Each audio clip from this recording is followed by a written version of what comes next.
Almost 10 साल हो गए हमको देखते हुए, ठीक है। तो बजट को अब जब देखते हैं तो 1% की भी उम्मीद नहीं रखते हम। I tell you why, because 10 साल को देखा है हमने, 1 साल नहीं देखा, 2 साल नहीं देखा, 3 साल नहीं देखा, 4 साल नहीं देखा, 5 साल नहीं देखा हमने सरकार को, ठीक है। तो 10 साल में जो हमने देखा है कि हमारा ये नहीं है कि देश में पैसा नहीं है, देश में पैसा है, लेकिन मैटर करता है कि देश में पैसा किसके पास है, ठीक है। आम जनता के पास कितना पैसे का कैश फ्लो आता है, या कह सकते हो कितना पैसा जाता है। 99% इंडिया का पैसा जो है वो उद्योगपतियों के पास है, वही देश को चला रहे हैं आज।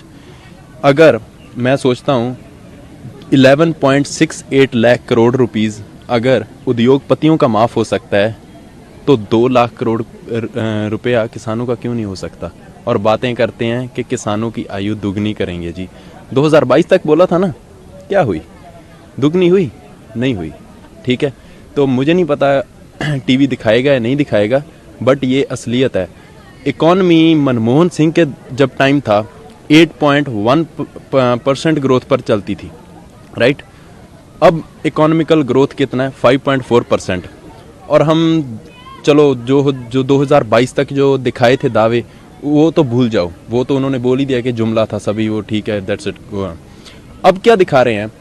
2030 का सपना दिखा रहे हैं ना, कि हमारी इकॉनमी है जो 10 ट्रिलियन इकॉनमी बनेगा इंडिया। 10 ट्रिलियन दिखा रहे हैं ना कि 10 ट्रिलियन इकॉनमी इंडिया बनेगा। राइट नाउ जो इंडिया का करंट फेस चल रहा है, एवरेज जो इकॉनमी है 5.4% से ग्रो कर रहा है।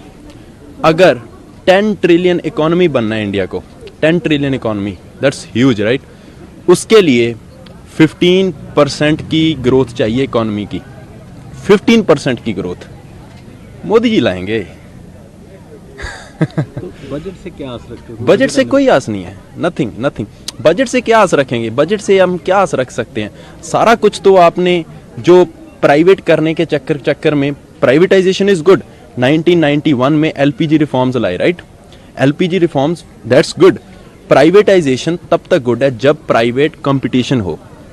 जब आप प्राइवेट कंपटीशन खत्म कर दोगे तो प्राइवेटाइजेशन जो है that will gonna lead to extreme capitalism, and extreme capitalism is always dangerous for the country where we stay.